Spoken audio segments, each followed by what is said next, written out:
Sindh assembly का इजलास speaker अवैध शाह की सदारत में वक्त पर ही शुरू हो गया।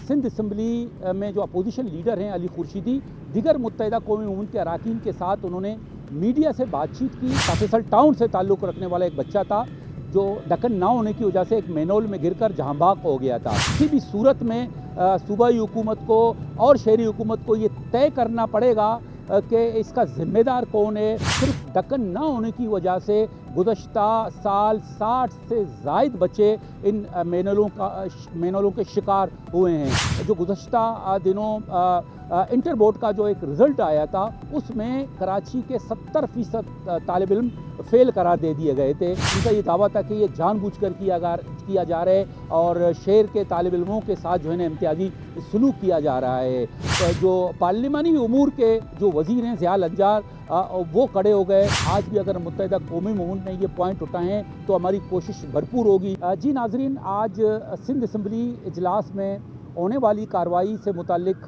वीलोग के साथ अकरम बलोच आपकी खिदमत में हाजिर है। आज सिंध असम्बली का इजलास स्पीकर अवैध शाह की सदारत में वक्त पर ही शुरू हो गया, लेकिन इजलास से कबल मुत्तहिदा कौमी मूवमेंट से ताल्लुक़ रखने वाले सिंध असम्बली में जो अपोजिशन लीडर हैं अली खुर्शीदी दीगर मुत्तहिदा कौमी उम्मत के अरकान के साथ उन्होंने मीडिया से बातचीत की और अली खुर्शीदी ने शहर में जो दो इशूज़ हैं उस पर जो है ना सूबाई हुकूमत और शहरी हुकूमत पर शदीद तनकीद का निशाना बनाया। एक तो गुज़श्ता दिनों एक बच्चा जो तकरीबन शाह फैसल कॉलोनी से शाह फैसल टाउन से ताल्लुक़ रखने वाला एक बच्चा था जो ढक्कन ना होने की वजह से एक मैनहोल में गिरकर जहां बाग हो गया था। उस पर उन्होंने शहरी हुकूमत और सूबाई हुकूमत पर शदीद तनकीद का निशाना बनाया। उनका दावा था और उनका ये कहना था कि किसी भी सूरत में सूबाई हुकूमत को और शहरी हुकूमत को ये तय करना पड़ेगा कि इसका ज़िम्मेदार कौन है, किसने आखिर ये ढक्कन नहीं लगाया जिसकी वजह से एक मासूम बच्चा अपनी जान से दो बेटा।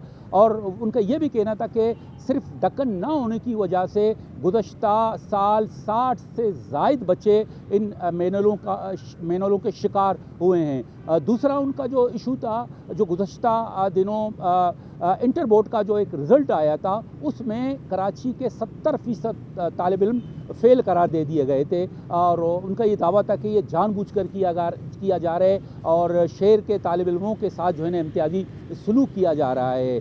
आज सिंध असम्बली का इजलास हुआ तो इसी तरह पॉइंट ऑफ ऑर्डर पर अली खुर्शीदी ने बात करने की कोशिश की तो आज स्पीकर ने उन्हें इजाज़त दी। हालांकि इससे कबल जुमे के दिन जब कार्रवाई शुरू हुई इन्हीं नुक्तों पर जो है ना मुत्तहिदा कौमी मूवमेंट ने पॉइंट ऑफ ऑर्डर पर बात करने की इजाज़त मांगी तो उस वक्त डिप्टी स्पीकर इजलास की सदारत कर रहे थे, उन्हें इजाज़त नहीं दी, जिसकी वजह से पूरा इजलास एक शोर शराबा के नज़र हो गया था और मुत्तहिदा कौमी मूवमेंट के अरकान ने शदीद जो है ना एहतजाज किया था, नारेबाजी की थी, जिसके बाद आपने देखा कि इजलास को पीर के दिन मुअख्खर कर दिया गया था। आज स्पीकर ने अली खुर्शीदी को ये इजाज़त दी। पॉइंट ऑफ ऑर्डर पर अली खुर्शीदी ने बात की और इन दोनों नुक्तों पर एक जो बच्चे की हिलाकत हुई और दूसरा जो इंटर बोर्ड में जो 70% तालिब इल्म फेल हुए हैं उन पर उन्होंने सरासिल अंदाज में बात की, शदीद तनकीद का निशाना बनाया,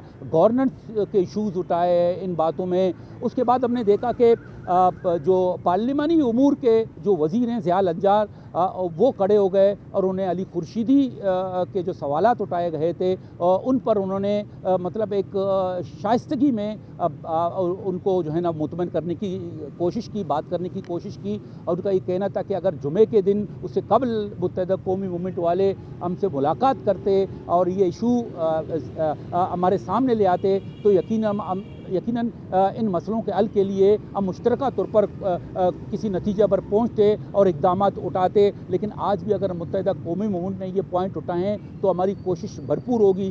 इसी तरह जो बल्दियात के वज़ीर हैं सईद गनी भी आज उन्होंने बात की अली खुर्शीदी के जो उन्होंने पॉइंट उठाए थे तो सईद गनी का भी ये कहना था कि ये अफसोसनाक वाक़या पेश आया है, ये नहीं होना चाहिए था। उनका ये कहना था कि इस साल तकरीबन 35,000 से ज़ायद ढक्कन लगाए गए हैं, शहर में ढक्कन चोरी होते हैं जिसकी वजह से ये वाक़यात रूनुमा होते हैं। हम सबको ये ज़िम्मेदारी उठानी होगी। तो आज हमने देखा कि सिंध असम्बली के एजेंडे में कई अहम करारदादें थी, तहरीक इल्तवा थे, तहरीक इस्तेहकाक थे और सरकारी बिल्स भी थे।